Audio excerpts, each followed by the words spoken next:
Je pense pas pour avoir entendu Allegri qui parle au passé. Il est surtout, comme je le suis moi aussi, très triste pour Paul, ce qui lui arrive. Bon, c'est vrai qu'il lui tombe beaucoup de choses sur la tête ces derniers temps et il se retrouve dans une situation bien évidemment compliquée. Il va se défendre, il aura besoin de se défendre, mais ça rentre dans une longue procédure. Donc aujourd'hui, elle a commencé depuis un bon moment avec l'expertise de l'échantillon B et évidemment la relation importante que j'ai avec Paul et le fait de soutenir les joueurs lorsqu'ils sont en difficulté. Oui, je suis attristé. Après, je ne sais pas de quoi sera fait demain après-demain, même si ça fait un petit moment qu'il n'est plus avec nous. Voilà, c'est mis entre parenthèses.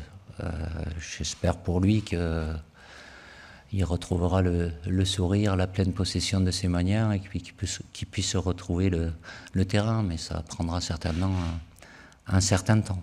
Par rapport, moi, hiérarchie, la hiérarchie de septembre, d'octobre, de novembre, de mars, de juin, elle est évolutive. C'est pas parce qu'il y en a un qui va marquer 3 buts, l'autre qui marque pas, donc c'est celui qui marque 3 buts qui va devenir numéro 1, mais c'est plus dans la réflexion par rapport au profil des joueurs, même si ça n'empêche pas de continuer à être performant. Il n'est pas dans une période d'efficacité où il a été très très souvent. Donc forcément, comme pour un joueur comme lui, ça se voit encore un peu plus. Après, très maladroit. Bon. Mais à travers le match d'hier, surtout la deuxième mi-temps, où il était beaucoup plus disponible, mobile, répétition des efforts. Après, on ne va pas refaire l'historique. Certainement que tout ce qu'il a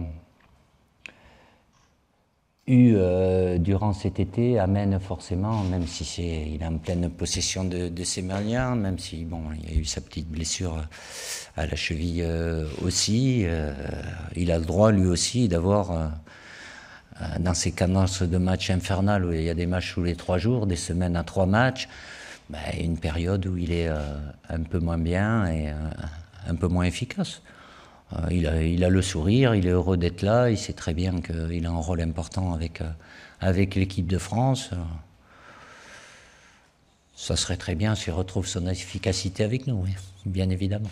Très jeune joueur, voilà, mais avec cette capacité de jouer à ce poste-là. Il a joué comme joueur de couloir, il joue comme latéral aussi. Déjà à Lyon, il avait fait voir de belles choses. Bon, il est à Chelsea avec une concurrence qui est plus importante. C'est un profil intéressant qui a besoin encore évidemment de progression, d'amélioration, avec une bonne capacité offensive.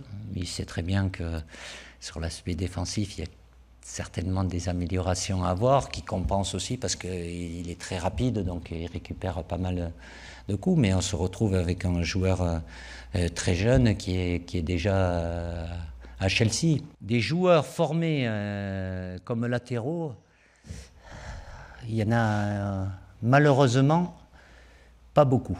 Et quand je parle avec Titi, Henri, pas facile à trouver des fois. Il faut aller chercher. Mais bon, c'est certainement une piste d'amélioration dans la formation, parce que c'est souvent, je l'ai déjà dit, je vais me répéter, des joueurs qui jouent plus haut et qu'on fait reculer. Il y a toujours eu la possibilité, je ne vais pas vous en citer parce qu'il faudrait remonter encore un petit peu en arrière, mais des défenseurs centraux qui peuvent jouer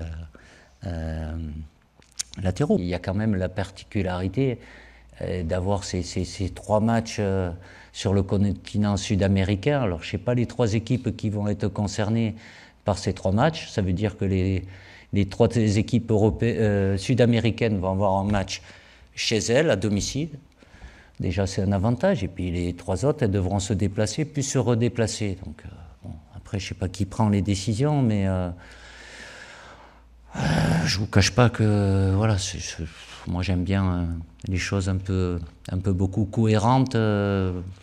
Forcément, sur un plan que sportif et de l'éthique, là je pense que on n'y est pas trop, quoi. Il a la banane, hein, il a le sourire, on a déjà discuté un petit peu, tranquillement, donc non, il y a pas, c'est pas deuxième chance, il joue pas sa vie là non plus aussi, c'est pas un examen de passage, surtout pas. Cet inconnu au niveau international était pour moi un peu trop importante par rapport à ce que je pouvais attendre. Est-ce qu'il y aurait répondu? Je n'ai pas la réponse, il n'a pas. Lui, sincèrement, au fond de lui, il aurait dit oui. Je ne peux pas lui enlever cette immense déception qu'il a pu avoir, mais il est toujours là, et s'il est de retour aujourd'hui, c'est qu'il le mérite.